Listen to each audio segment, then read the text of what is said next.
রাজস্ব দিয়েও যাত্রী সেবা মিলছে না দক্ষিণাঞ্চলের ফেরি ও খেয়াঘাটে। নাজুক অবস্থা ঘাট ও সংযোগ সড়কের, ঝুঁকি নিয়ে চলাচল, 6 জেলার যাত্রীদের ভোগান্তি। পটুয়াখালীতে মেডিকেল কলেজ প্রতিষ্ঠার 11 বছরেও হয়নি হাসপাতাল। মেয়াদ বাড়ানোয় নির্মাণ ব্যয় বেড়েছে 105 কোটি টাকা, জুনের মধ্যে শেষ করার আশ্বাস। সংস্কারের অভাবে ধ্বংসস্তূপ বরগুনার ট্যাংরাগিরি ইকো পার্ক, বেষ্টনী ভেঙে বেরিয়ে গেছে হরিণ, মেছোবাঘ। হতাশ পর্যটকরা, প্রাণ ফেরানোর উদ্যোগ।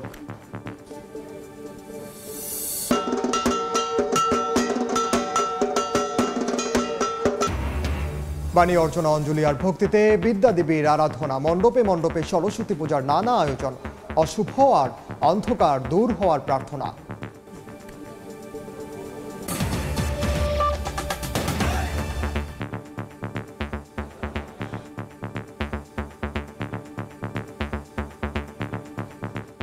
আমন্ত্রণ সময় সংবাদের নিয়মিত আয়োজন। বিভাগীয় সময়ে থাকছি সপ্তাহের 7 দিন ভিন্ন ভিন্ন বিভাগের সংবাদ নিয়ে। আজ থাকছে বরিশাল বিভাগ, সঙ্গে আছি আমি ওমর ইনান। নিয়মিত রাজস্ব আদায় হলেও বরিশাল বিভাগের ফেরি ও খেয়াঘাটে নেই ন্যূনতম যাত্রী সেবা। বেশিরভাগ ঘাটে নেই যাত্রী ছাউনি ও শৌচাগার। এমনকি ঘাট ও সংযোগ সড়ক নাজুক হওয়ায় যানবাহনের সঙ্গে ঝুঁকি নিয়ে ওঠানামা করেন যাত্রীরা। এতে চরম ভোগান্তিতে পড়তে হয় দক্ষিণাঞ্চলের যাত্রীদের। অপূর্ব রিপোর্টে বিস্তারিত। বরিশালের মুলাদি, হিজলা, মেহেন্দিগঞ্জ উপজেলার কয়েক লাখ মানুষ প্রতিদিন মীরগঞ্জ ফেরিঘাট ব্যবহার করেন, কেননা তাদের নদী অতিক্রম করতে হয় খেয়া পারাপারের মাধ্যমে। তবে ঘাটে কোনো ধরনের যাত্রী সেবা না পাওয়ার ক্ষোভ তাদের। রোদে দাঁড়াইয়াছি, একটু যাত্রী শ্রেণী থাকলে বসা যাইতো, বাচ্চাদের নিয়ে। কত দূর থেকে আসার পর একটা বাথরুম নাই, অপরিচ্ছন্ন। অভিযোগ আছে পটুয়াখালী জেলাতেও। জেলার সবচেয়ে ব্যস্ততম খেয়াঘাট পায়রাকুঞ্জ, প্রতিদিন অন্তত 10,000 মানুষ ব্যবহার করেন ঘাটটি। তবে যাত্রী ছাউনি ও শৌচাগার সহ কোনো সেবার ব্যবস্থা না থাকায় ভোগান্তিতে পড়েন যাত্রীরা। একই চিত্র জেলার প্রায় সব খেয়াঘাটের। বৃষ্টিতে ভিজতে হয়, আবার ছেলেদের মধ্যে আমাদের দাঁড়াই থাকতে হয়। টয়লেট না থাকায় আমাদের মেয়েদের অনেক বিপদে পড়তে হয়। ঝালকাঠি শহরের 7টি খেয়াঘাটে রোদ বৃষ্টিতে খোলা আকাশের নিচেই অপেক্ষা করতে হয় যাত্রীদের। পাশাপাশি বেশিরভাগ ঘাট ভাঙা, এ কারণে প্রায়ই ঘটে দুর্ঘটনা। বরগুনার বড়ইতলা, বাইনচটকি খেয়াঘাটেরও বেহাল দশা। বেদখল হয়ে গেছে যাত্রী ছাউনি, ঝুঁকি নিয়ে যানবাহনের সঙ্গে ওঠানামা করেন যাত্রীরা। আর ভোলার ইলিশা ফেরিঘাটে একটি বিশ্রামাগার নির্মাণ করা হলেও তা ব্যবহারের অনুপযোগী। এখানে ওইরকম ওয়াশরুমও নাই, থাকারও নাই, মানে আমরা গাড়িতেই থাকি আর কি। ঘাটগুলোরও একটু সংস্কার করা দরকার। ঝালকাঠিতে 7টা খেয়াঘাট আছে, একটি খেয়াঘাটেও কোনো যাত্রী ছাউনি নেই। আমরা চাই যাত্রীদের নিরাপত্তা নিশ্চিত হোক, যাত্রীরা অধিক ভাড়া দিয়ে যে হয়রানির শিকার হচ্ছে হয়রানি মুক্ত হোক, যাত্রীরা সহজভাবে চলাচল করতে পারে। তবে শিগগিরই যাত্রী দুর্ভোগ লাঘবে ব্যবস্থা নেওয়ার আশ্বাস পৌর কর্তৃপক্ষের। ঝালকাঠি পৌরসভায় 7টি খেয়াঘাট আছে, ঘাট অনেকটাই নষ্ট আছে। আমরা একটা স্কিম পাঠিয়েছি, তো ওইটা অনুমোদন হলেও করব, না হলে আমরা নিজস্ব অর্থায়ন ওটা করব। বরিশাল বিভাগে 6 জেলায় 3 শতাধিক খেয়া ও ফেরিঘাট রয়েছে। অপূর্ব, সময় সংবাদ, বরিশাল। এ নিয়ে আরো তথ্য জানাতে এই মুহূর্তে ভোলার ইলিশা ঘাটে আছেন সহকর্মী নাসির উদ্দিন লিটন এবং বরিশালে আছেন সহকর্মী অপূর্ব। প্রথমে যাচ্ছি লিটনের কাছে। লিটন, দ্বীপ জেলা ভোলার 20 লাখ মানুষের রাজধানী ঢাকা এবং চট্টগ্রাম সহ দেশের মূল ভূখণ্ডের সাথে যোগাযোগের অন্যতম একটি মাধ্যম ঘাট হচ্ছে ভোলার এই ইলিশা ঘাটটি। এই ঘাট থেকে প্রতিদিন ভোলা ঢাকা রুটে 16টি, ভোলা লক্ষ্মীপুর রুটে 5টি লঞ্চ চলাচল করে। এছাড়া 5টি ফেরি প্রতিদিন যানবাহনের পাশাপাশি যাত্রী পরিবহন করে।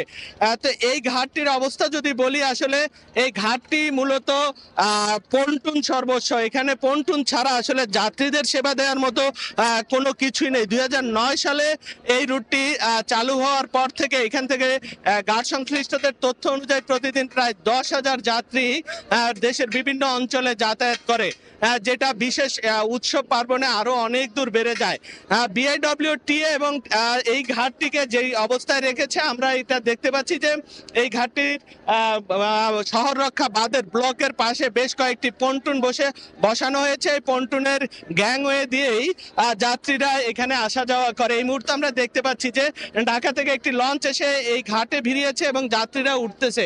এখানে দীর্ঘ সময় ধরে আমরা দেখেছি অনেক যাত্রী, বিশেষ করে নারী শিশুরা সহ অনেক যাত্রী এখানে অপেক্ষা করছিল এই যাত্রীদের জন্য। এই ঘাটে, এই ইলিশা লঞ্চ ঘাটে, যেটি এখন দেশের অন্যতম একটি বৃহৎ লঞ্চ ঘাট, সেই ঘাটটিতে কোনো যাত্রী ছাউনি নেই সেখানে কোনো বিশ্রামাগারের ব্যবস্থা, এমনকি বিশেষ ওয়াশরুম সহ কোনো সুযোগ সুবিধাই নেই। তারপরে এই ঘাটটি মানুষ বাধ্য হয়ে ব্যবহার করতে হচ্ছে, কারণ বিকল্প কোনো ব্যবস্থা নেই।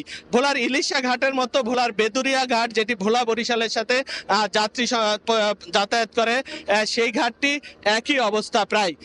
এছাড়া জেলার অন্যান্য চরফেশন, লালমোহন, মনপুরা সহ যেই ঘাটগুলো রয়েছে, সেই ঘাটগুলো আসলে নামমাত্র পন্টুন সর্বস্বই। এই ঘাটগুলোতে আর তেমন কোনো সুযোগ সুবিধা যাত্রীদের নেই। তো যাত্রীদের আসলে দাবি হচ্ছে যে ভোলা থেকে, দ্বীপ জেলা ভোলা থেকে, যেহেতু দেশের মূল ভূখণ্ডে যোগাযোগের প্রধান মাধ্যম হচ্ছে নৌপথ, এই নৌপথের যে ঝামেলাগুলো আছে সেগুলো উত্তরণ করে তাদের সেবা বাড়ানোর। তো এ ছিল আমার কাছে ভোলার ইলিশা ঘাট থেকে সর্বশেষ খবর। বরিশালে রয়েছেন সহকর্মী অপূর্ব অপু, আমরা যাচ্ছি অপুর কাছে। ভোলার সহকর্মী যেমনটি জানিয়েছিলেন যে ভোলাতে যে দুর্ভোগ রয়েছে, এই দুর্ভোগের চিত্র বরিশাল বিভাগ জুড়েই। বরিশাল বিভাগে প্রায় 3 শতাধিক খেয়াঘাট, ফেরিঘাট রয়েছে, কিন্তু কোনোটিতেই যাত্রী সেবা বলতে যেটি বোঝায় আসলে সেটি কাঙ্ক্ষিত অর্থে নেই।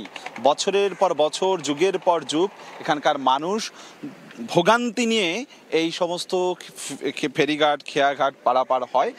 কোনো ফেরিঘাটেই আমরা পাইনি কাঙ্ক্ষিত সেবা, এমন কেউ আমাদের কাছে এসে দাবি করেননি বা বলেননি।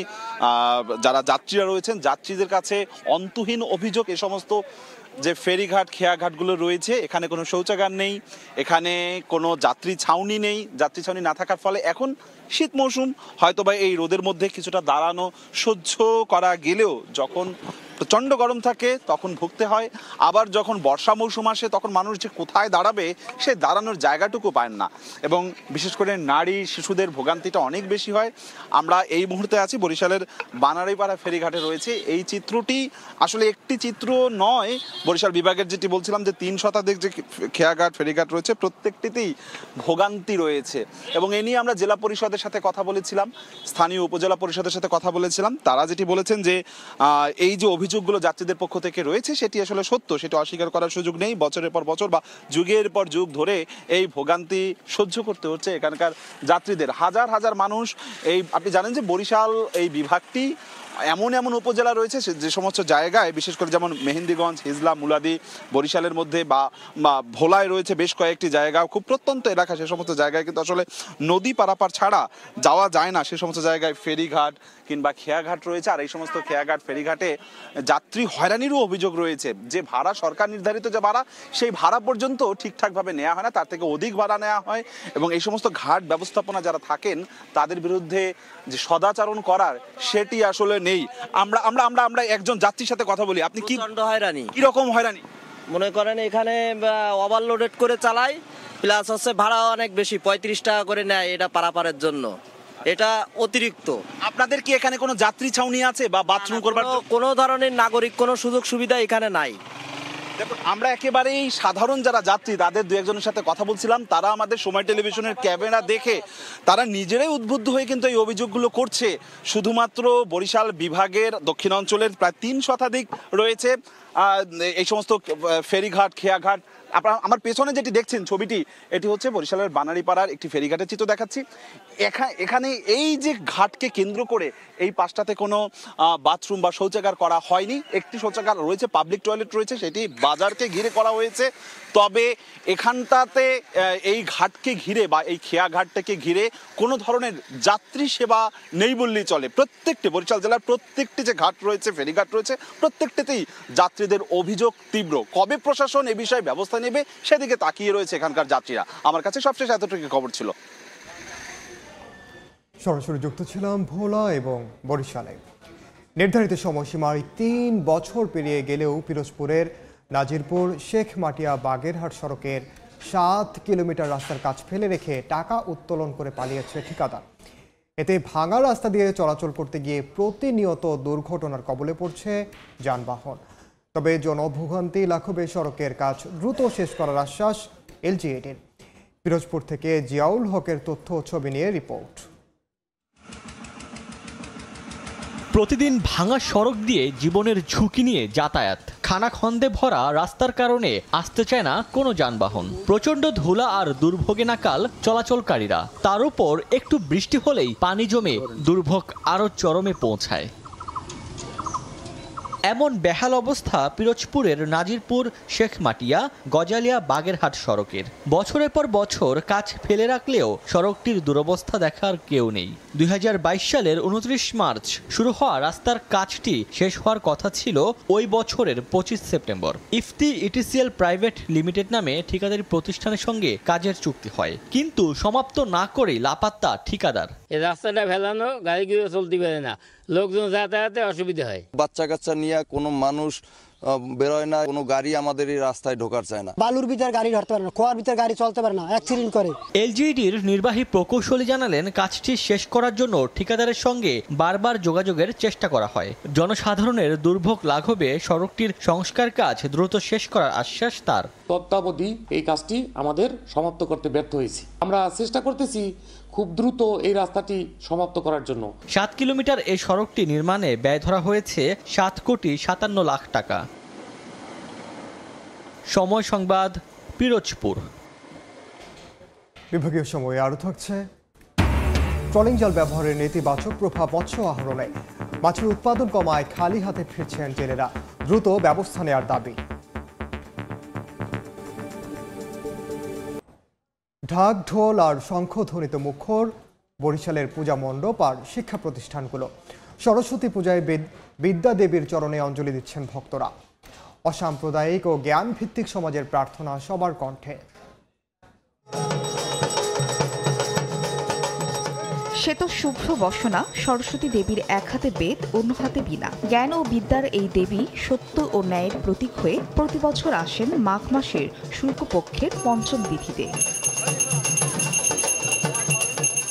বিদ্যার দেবী সরস্বতীকে বরণে তাই এই আয়োজন। ঘণ্টির আওয়াজ আর পুরোহিতের মন্ত্রপাঠে মুখর দেশের বিভিন্ন পূজা মণ্ডপ। পূজা শেষে সবার মঙ্গল কামনায় অঞ্জলি নিবেদন করেন ভক্তরা। প্রতি বছর আসলে এই দিনটার জন্য তো বাচ্চারা আরো বেশি, আজকে দিন পড়তে হবে না, বই খাতা মায়ের কাছে দিয়ে দিবে, মা পড়াশোনা করবে। আমাদের সবাইকে যেন মা সুবুদ্ধি প্রদান করে এবং সেইভাবে যেন আমরা এগোতে পারি। সরস্বতী পূজার বিশেষত্ব হাতে খড়ির রীতি, যার মাধ্যমে শিক্ষাঙ্গনে প্রবেশ করে শিশুরা। অভিভাবকদের চাওয়া বিদ্যা বুদ্ধিতে আগামী দিনে জগৎ উজ্জ্বল করবে আজকের শিশুরা। আমরা সঙ্গীতের মাধ্যমে মাকে বরণ করে নিয়েছি। মা সরস্বতীর কাছে বিদ্যা দাও, বুদ্ধি দাও, জ্ঞান দাও ও সুরের আরাধনার জন্য তার কাছে আমি চেয়েছি।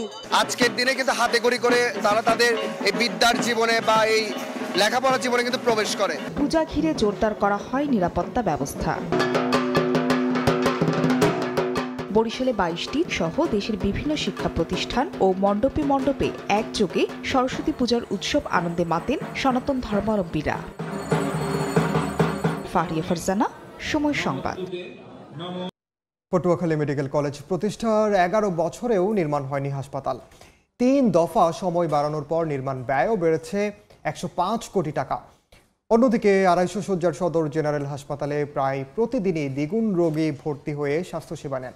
সংকট সমাধানে শিগগিরই নতুন হাসপাতালের কাজ শেষ করার আহ্বান রোগী ও এলাকাবাসীর। আর আগামী জুনের মধ্যে চালুর আশ্বাস সংশ্লিষ্ট বিভাগের। মোহাম্মদ মনির হোসেন বাদলের পাঠানো তথ্য ও সুজন দামের ছবি নিয়ে রিপোর্ট। 2014 সালে পটুয়াখালী মেডিকেল কলেজে যাত্রা শুরু হলেও হাসপাতাল নির্মাণ শুরু হয় 2016 সালে। 4 বছরের মধ্যে কাজ শেষ করার কথা থাকলেও 3 দফা সময় বাড়িয়ে চলতি বছরের জুনে নির্ধারণ করা হয়। 250 শয্যার সদর জেনারেল হাসপাতালে প্রায় প্রতিদিনই দ্বিগুণ রোগী ভর্তি হয়ে স্বাস্থ্যসেবা নেন। 11 বছরেও মেডিকেল কলেজের হাসপাতাল নির্মাণ শেষ না হওয়ায় ক্ষুব্ধ এলাকাবাসী। সংকট সমাধানে দ্রুত নতুন হাসপাতাল নির্মাণ করা হলে স্বাস্থ্যসেবার মান বাড়বে বলে মনে করেন সংশ্লিষ্টরা। 250 বেডের যে হাসপাতাল আছে যাতে রোগী পৌঁছে না, রোগী থাকতে কষ্ট হয় বাংলা। একই বেডে 2 জন ছিল, এই এত ছোট বেডে তো 2 জন থাকা সম্ভব না। ওইটা যদি উদ্ভাবন করে, ওইটা কার্যকর করে, তাইলে আমাদের এই সমস্যা থেকে আমরা বেরোই আসতে পারি। তাড়াতাড়ি হয় এটা কার্যকর করার জন্য সরকারের প্রতি আমরা জোর আহ্বান জানাচ্ছি। এটা চালু হলে এখানে যে রেডিওলজি ইমার্জেন্সি ডিপার্টমেন্টে যে ভারী যন্ত্রপাতি, আমাদের সিটি স্ক্যান, এমআরআই, এই ধরনের অনেক রকম এখানে যে উন্নত মানের যে চিকিৎসার এবং টেস্টিং যে মেশিনপত্র, এগুলোর মাধ্যমে আমরা রোগীদেরকে সেবা দিতে পারবো। কর্তৃপক্ষ বলছে মেডিকেল কলেজের হাসপাতালের নির্মাণ 85% কাজ শেষ হয়েছে। আগামী জুনের মধ্যে চালুর আশ্বাস সংশ্লিষ্ট কর্মকর্তার। এটা রিভাইজড হয়েছে এবং রিভাইজড হওয়ার পরে এর কার্যক্রম 2025 সালের জুন মাস পর্যন্ত বৃদ্ধি করা হয়েছে। আশা করা যায় এই সময়ের ভিতরেই আমরা বাকিটুকু শেষ করতে পারবো। জুন 25 পর্যন্ত টাইম আছে, এই টাইম আর আশা করি বাড়ানো লাগবে না। আমরা সেভাবে, আপনারা দেখবেন কাজের কিন্তু এখন অগ্রগতি ভালো, এবং আমরা সেভাবে প্রোগ্রাম বা ওয়ার্ক প্ল্যান করেছি, সেই অনুযায়ী কাজ হচ্ছে। আশা করি আমরা জুনের ভিতরে আমরা শেষ করতে পারবো। গণপূর্ত বিভাগের তথ্য মতে 3 দফা সময় বাড়ানোর পর পটুয়াখালী মেডিকেল কলেজ হাসপাতালে নির্মাণ ব্যয় বেড়ে দাঁড়িয়েছে 651 কোটি টাকা। সময় সংবাদ, পটুয়াখালী। বিভাগীয় সময়ে আরও থাকছে, প্রতিটি ঘরে যেন এক একটি কারখানা। ক্রিকেট ব্যাট তৈরি করে স্বাবলম্বী পিরোজপুরের বিন্না গ্রামের বাসিন্দারা। ফুটে উঠেছে পরিবার ভিত্তিক শিল্পের সম্ভাবনা। অভাবে ধ্বংসস্তূপে পরিণত হয়েছে বরগুনার তালতলির ট্যাংরাগিরি ইকো পার্ক। বেষ্টনী ভেঙে যাওয়ায় বেরিয়ে গেছে প্রজননের জন্য রাখা হরিণ, মেছো বাঘ এবং শূকর। 2.5 বছর ধরে বন্ধ ইকো পার্কে যাওয়ার একমাত্র সেতুর নির্মাণ কাজ। এতে জনপ্রিয় এই দর্শনীয় স্থান থেকে মুখ ফিরিয়ে নিয়েছেন পর্যটকরা। তবে সংশ্লিষ্টরা বলছেন ইকো পার্কের বেহাল দশা কাটাতে উদ্যোগ নেওয়া হয়েছে। রুবেল হোসেনের ছবিতে সাইফুল মিরাজের রিপোর্ট। দেশের দ্বিতীয় ম্যানগ্রোভ ফরেস্ট বরগুনার তালতলির ট্যাংরাগিরি বনে 2011-12 অর্থ বছরে 2,64 লাখ টাকা ব্যয়ে নির্মাণ করা হয় ইকো পার্ক। প্রজননের জন্য কংক্রিটের বেষ্টনী দিয়ে রাখা হয় হরিণ, মেছোবাঘ, বন্য শূকর এবং কুমির। পার্কের ভেতরে চলাচলের জন্য নির্মাণ করা হয় 4.5 কিলোমিটার দৈর্ঘ্যের ইটের সড়ক। ছোট ছোট খালের উপর বিভিন্ন আকারে 16টি ব্রিজ। দর্শনার্থীদের জন্য পার্কের বিভিন্ন স্থানে নির্মাণ করা হয় বিশ্রামাগার, স্থাপন করা হয় গভীর নলকূপ ও শৌচাগার। কিন্তু দীর্ঘদিন ধরে সংস্কারের অভাবে এসব এখন এক প্রকার ধ্বংসস্তূপে পরিণত হয়েছে। বেষ্টনী ভেঙে যাওয়ায় বেরিয়ে গেছে হরিণ, বন্য শূকর এবং মেছোবাঘ। এমনকি পার্কে যাওয়ার একমাত্র সেতুটির নির্মাণ কাজ বন্ধ 2.5 বছর ধরে। এতে দূর দূরান্ত থেকে আসা অনেক দর্শনার্থী ফিরে যাচ্ছেন। এই যে ব্রিজটা না থাকার কারণে দর্শনার্থী আগের থেকে অনেক কমে গেছে। কিছুই ঠিক নাই, ঘোরার মতন পরিবেশ সুন্দর। এটা দেখাশোনার কেউ নাই। আগে তো মানুষজন আইতে, হ্যাঁ মানুষজন আয় না। রাস্তাঘাট নাই, যার কারণে পর্যটক খুব কম আসে। দর্শকদের জন্য খুবই প্রয়োজন এই রাস্তাঘাট খুব সুন্দর করা। তবে সেতু নির্মাণ কাজ দ্রুত শেষ করার পাশাপাশি ইকো পার্কের সংকট সমাধানে উদ্যোগ নেওয়া হয়েছে বলে জানান সংশ্লিষ্টরা। বড় আকারে পর্যটন, সেখানে ওয়াচ টাওয়ার হবে, আরো আপনার রাস্তাঘাট উন্নয়ন হবে, ব্রিজগুলো হবে, যেগুলো খালে বড় ব্রিজ আছে সেগুলো হবে। সব কাজগুলো এখন চলমান পাইপলাইনে আছে। আমি ঠিকাদার সাথে কথা বলছি, ঠিকাদার কাজ করতে রাজি আছে। এস্টিমেট অনুমোদন পেলেই আমরা হয়তো 1 মাসের মধ্যে আমরা কাজ শুরু করতে পারবো। যোগাযোগ ব্যবস্থার অপ্রতুলতা, এই কারণে অনেক পর্যটক অনেক সম্ভাবনা থাকা সত্ত্বেও এখানে এই এলাকায় আসছে না। তো সেই বিষয়টাকে আমাদের এখানকার যারা লোকালি যারা আছেন তারাও গুরুত্ব দিচ্ছেন, আমরাও গুরুত্ব দিয়ে সরকারের কাছে সেই বাস্তবতাগুলো তুলে ধরার চেষ্টা করছি। ট্যাংরাগিরি ইকো পার্কে প্রবেশের জন্য প্রতি দর্শনার্থীর কাছ থেকে 12 টাকা করে রাজস্ব আয় করে সরকার। সাইফুল মিরাজ, সময় সংবাদ, বরগুনা। সমুদ্র নেই মাছের দেখা, বেশিরভাগ সময়ে খালি হাতে ফিরছেন জেলেরা। তাদের দাবি, অনুমোদনহীন ট্রলিং বোটে নিষিদ্ধ জাল ব্যবহার করে মারা হচ্ছে পোনা, তাই কমছে মাছের উৎপাদন। গবেষকরা বলছেন, ট্রলিং জাল ব্যবহার করায় বিপন্ন হচ্ছে প্রাকৃতিক মৎস্য সম্পদ ও সামুদ্রিক জীববৈচিত্র্য, যার নেতিবাচক প্রভাব পড়ছে মৎস্য আহরণে। বিস্তারিত শিকদার জাবির হোসেনের রিপোর্টে, ক্যামেরায় ছিলেন তৌকিব পেদা। সমুদ্র থেকে মাছ শিকার শেষে পটুয়াখালীর মহিপুর মৎস্য অবতরণ কেন্দ্রে এসে নোঙর করেছে অনেক জেলে ট্রলার। বেশিরভাগ ট্রলারই সমুদ্র থেকে ফিরেছে ইলিশ ছাড়া, অন্যান্য প্রজাতির মাছও কাঙ্ক্ষিত পরিমাণ নয়। 10 থেকে 15 দিনের জন্য গভীর সমুদ্রের উদ্দেশ্যে যাত্রা করে জেলেরা। একটি ফিশিং বোটের জ্বালানি খরচ ও 15-20 জন স্টাফের বাজার খরচ হয় 4 থেকে 5 লাখ টাকা। আর যে মাছ ধরা পড়ছে তা বিক্রি করে বাজার খরচে উঠছে না বলে দাবি জেলেদের। এই পরিমাণে বাজার যা প্রত্যেকটা পরে মানে কি আমরা সাগর থেকে লস দিয়ে আসতে হয়। জেলেরা জানান সমুদ্র উপকূলে দিন দিন বাড়ছে অবৈধ ট্রোলিং বোটের দৌরাত্ম্য। অনুমোদনহীন এসব ট্রোলিং বোটে ছোট ফাঁসের অবৈধ জাল ব্যবহার করে শিকার করা হয় পোনা মাছ। এতে ধ্বংস হচ্ছে বিভিন্ন প্রজাতির মাছের পোনা, ফলে সমুদ্রে কমছে মাছের উৎপাদন। জালের ঘর একদম ছোট, তো যেটা পরে ওটি ধরা খায়। একটা ট্রোলিংয়ে যে মাছ মারতে আছে এরকম 1000 বড় আপনার সিজন হইলে এই মাছ ধরে কুলাইতে পারতো না। এরা যে ছোট বাচ্চা মাছগুলা সব মারিয়ালা মারিয়ানোর সময় যে বড় স্টিল বডি আছে এগুলো নদীতে মাছ ফালাই দিয়ে দিয়েছে। আমরা অনেক মাছ দেখতে বাসটা আছে। গবেষকরা বলছেন নীতিমালা অনুযায়ী 40 মিটার গভীরতার কম পানিতে মাছ শিকার করতে পারবে না ট্রলিং বোট, কিন্তু সাগরের তীরবর্তী এলাকায়ও মাছ ধরছে এসব বোট। এসব নৌযানে নিষিদ্ধ জাল ব্যবহার করে মাছ ধরায় পোনাসহ বিভিন্ন প্রজাতির মাছ মারা পড়ছে, ফলে বিপন্ন হচ্ছে প্রাকৃতিক মৎস্য সম্পদ ও সামুদ্রিক জীববৈচিত্র্য। ট্রলিং জাহাজে যে জালগুলো রয়েছে এই জালে কিন্তু ছোট যে পোনা থেকে শুরু করে এবং যত প্রজননক্ষম যে মাছগুলো রয়েছে এই মাছগুলো কিন্তু সব ধরা পড়ছে, তাতে করে এই উপকূলে মাছ কমে যাচ্ছে। মৎস্য বিভাগ বলছে ট্রলিং বোট নামে পরিচিত কাঠের তৈরি এসব বোটের কোনো অনুমোদন নেই। নিষিদ্ধ জাল ব্যবহার বন্ধে অভিযান অব্যাহত রয়েছে। আমাদের কম্বিং অপারেশন চলমান আছে এবং বিহন্দি গড় চরগাছ যেখানেই পাওয়া যাচ্ছে সেখানেই আটক করে সেগুলো ধ্বংস করা হচ্ছে। ট্রোলিং জাল ছাড়াও নিষিদ্ধ বেহন্দি ও চর ঘেরা জাল দিয়ে পটুয়াখালীর উপকূলে মৎস্য সম্পদ ধ্বংসের মহোৎসব চলছে। দ্রুত সময়ের মধ্যে এগুলো বন্ধ না হলে সমুদ্র মাছ শূন্য হয়ে পড়বে বলে মনে করছেন গবেষকরা। শিকদার, জাবির হোসেন, সময় সংবাদ, পটুয়াখালী। ঝালকাঠি সদর হাসপাতালে দুজন চালকের মধ্যে একজনকে অন্যত্র বদলি ও আরেকজনের চুক্তিভিত্তিক চাকরির মেয়াদ শেষ। সে কারণে 1 মাস ধরে বন্ধ সরকারি অ্যাম্বুলেন্স সেবা। এলাকাবাসী জানান, আগে 3 থেকে 700 টাকার মধ্যে সরকারি অ্যাম্বুলেন্সে জেলা শহর কিংবা বরিশালে উন্নত চিকিৎসার জন্য যাওয়া যেত। এখন বেসরকারি অ্যাম্বুলেন্সে গুনতে হয় 1000 থেকে 1500 টাকা। এ কারণে অনেক স্বল্প আয়ের মানুষ রোগী পরিবহনে ব্যবহার করছেন ভ্যান বা রিক্সা। তবে শিগগিরই সংকট সমাধানের আশ্বাস কর্তৃপক্ষের। ঝালকাঠি সদর হাসপাতালে দৈনিক গড়ে 400-র বেশি রোগী স্বাস্থ্যসেবা নেন।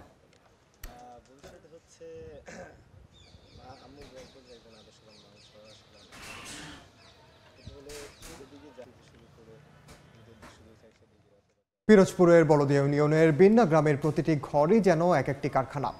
তৈরি হচ্ছে আধুনিক ডিজাইনের নজর কাড়া ক্রিকেট ব্যাট। স্বল্প মূল্যে পাওয়ায় কিশোর থেকে তরুণ সবার পছন্দ এসব ব্যাট, আর তাতেই গ্রামবাসীর আয় বছরে কোটি টাকার বেশি। জিয়াউল হকের তথ্য ও ছবিতে ফুটে উঠেছে পরিবার ভিত্তিক গড়ে ওঠার সম্ভাবনাময় এ শিল্পের কথা। পিরোজপুরের নেসারাবাদ উপজেলার বলদিয়া ইউনিয়নের ছবির মতো সাজানো গ্রাম বিন্না, স্থানীয়ভাবে ব্যাট নামেই পরিচিত। প্রায় প্রতিটি ঘরে চলছে কর্মযজ্ঞ। দামে সস্তা ও আধুনিক নকশার ব্যাটগুলো যে কারো নজর কাড়বে। সব মিলিয়ে 2 শতাধিক কারখানা রয়েছে এই গ্রামে। গ্রাম জুড়ে তৈরি হচ্ছে শত শত নারী পুরুষের কর্মসংস্থান। আমরা গাছ, কদম গাছ দিয়া এখানে ব্যাট তৈরি হয়। মোকাম থেকে মনে করেন কাঠটা আনলে পরে জায়গা সমেশিংয়ে এই মালটারে বিভিন্ন সেকশন করে এরপর মালটা সেরায়। কম মূল্যের নরম কাঠ দিয়ে তৈরি এসব ব্যাটের চাহিদা অনেক, তবে ডিউস বল খেলার উপযোগী নয়। তাই আন্তর্জাতিক মানের ব্যাট বানাতে যথাযথ কাঠের যোগান চান কারিগররা। এজন্য সরকারি সহায়তা পেলে রপ্তানিও করতে পারবেন তারা। সরকারে গেউ কাঠটা দিতে, বাকি হুইল কাঠটা দিতে আমাকে ব্যবসাটা সুবিধা হইতে। কারিগরদের বিভিন্ন অভাব অভিযোগের জবাবে জেলা বিসিক জানালো, স্থানীয় এই কুটির শিল্পকে এগিয়ে নিতে যথাযথ প্রশিক্ষণের পাশাপাশি আর্থিক ও কারিগরি সহায়তা দেওয়া হচ্ছে। প্রায় 10,000 লোকের কর্মসংস্থান রয়েছে। স্থানীয় কাঁচামাল দিয়ে ব্যাট তৈরি করা হয়। আরও উন্নত মানের কাঠ দিয়ে ব্যাট তৈরি করতে পারলে এই ব্যাটগুলো দেশের চাহিদা মিটিয়ে বিদেশেও রপ্তানি করা সম্ভব হবে। বিন্না গ্রামের প্রতিটি কারখানায় বছরে 20 থেকে 25,000 ব্যাট তৈরি হচ্ছে, আর তা থেকে বছরে আয় হয় কয়েক কোটি টাকা। সময় সংবাদ, পিরোজপুর। বিভাগীয় সময়ের শীর্ষ সংবাদগুলো জানিয়ে দিচ্ছি আরেকবার। রাজস্ব দিয়েও যাত্রী সেবা মিলছে না দক্ষিণাঞ্চলের ফেরি ও খেয়াঘাটে। নাজুক অবস্থা ঘাট ও সংযোগ সড়কের, ঝুঁকি নিয়ে চলাচল। 6 জেলার যাত্রীদের ভোগান্তি। পটুয়াখালীতে মেডিকেল কলেজ প্রতিষ্ঠার 11 বছরেও হয়নি হাসপাতাল। মেয়াদ বাড়ানোয় নির্মাণ ব্যয় বেড়েছে 105 কোটি টাকা। জুনের মধ্যে শেষ করার আশ্বাস। এবং সংস্কারের অভাবে ধ্বংসস্তূপ বরগুনার ট্যাংরাগিরি ইকো পার্ক। বেষ্টনী ভেঙে বেরিয়ে গেছে হরিণ, মেছোবাঘ। হতাশ পর্যটকরা, প্রাণ ফেরানোর উদ্যোগ।